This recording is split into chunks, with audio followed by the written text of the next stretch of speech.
Yo, what's up mga par? Maayong hapon sa tanan kung saan man kayo ngayon sa lupalop ng mundo mga par, mga kurap. Sana okay kayong lahat dyan. So ngayon mga kurap, ang pag-uusapan natin ay tungkol na naman to sa mga epidemyang lumalaganap dito sa ating kapaligiran sa Hong Kong.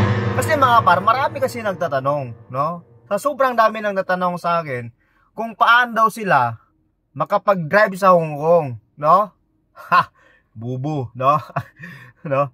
Madali lang naman yun eh. Una-una, palagi ko itong sinasabi mga kurap na para maging driver ka sa Hong Kong, kumuha ka ng lisensya. Tanga, kumuha ka ng lisensya. So ngayon, hindi mo alam kung paano kumuha ng lisensya.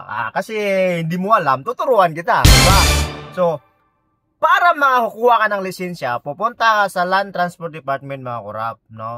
Tapos pagdating mo doon, kukuha ka ng examination, yung written exam, computer gamit nung ganun ka doon mga par, madali lang yon, may mag-i-instruct siya doon, tuturuan ka rin doon, pagkatapos mga par, pag nakapasa ka na doon, pag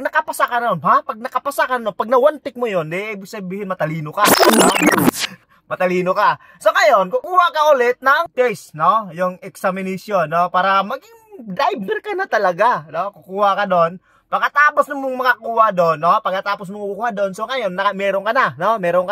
Kukuha ka ng instructor, siyempre, kasi hindi mo alam kung paano ka pumunta, paano ka magre-ikot-ikot dito, Kailangan ng 16 lesson. Gets mo?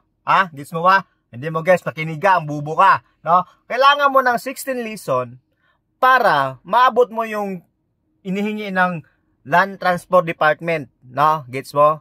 Tsaka automatic yon dahil yung magtuturo sa'yo, sasabihin din sa'yo yon. So kung ang mahal naman, baka magkano yan? Baka mahal yan, putang ina mo, mahal talaga yan,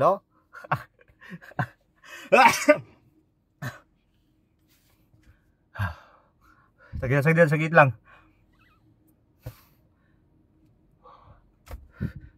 So ngayon, magkano yung bayad, Magkano yung bayad? Hindi mo mga tinanong kung magkano yung ilang oras ka magdadrive, 45 minutes, 320, 330, 340. Ganon yung bigayan dito mga par.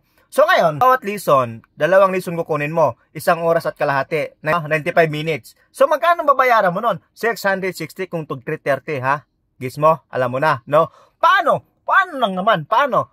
Pagkatapos nun, pag mag-i-exam ka na, may babayaran ka pang 2,000 plus, Rent a car yun, sa sasakyan yun. Yung binabayaran mo nag-lison ka, yung instructor yun, at sa sasakyan. So ngayon, pag mag-i-exam ka na, at meron ka ng examiner mga sasakay sa'yo, so magbabayad ka ng 2,000 plus dahil yung ang bayad sa sasakyan na ginagamit mo.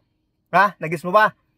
What if, What if hindi ka pumasa? Dahil di ka nakinig, What if hindi ka pumasa? Madali lang yun, Madali lang. Kukuha ka ulit, Huwag mong patagalin. Kasi baka makalimutan mo, So, ganun kadali. Kung ikaw ngayon nagbabala ka mag-drive, mag-drive ka na. Promise. Mag-drive ka na. Kung magustuhan mo to, comment. Kung hindi mo magustuhan, bahala ka sa buhay mo, Mag-drive ka na para marami tayong driver sa Hong Kong. Peace.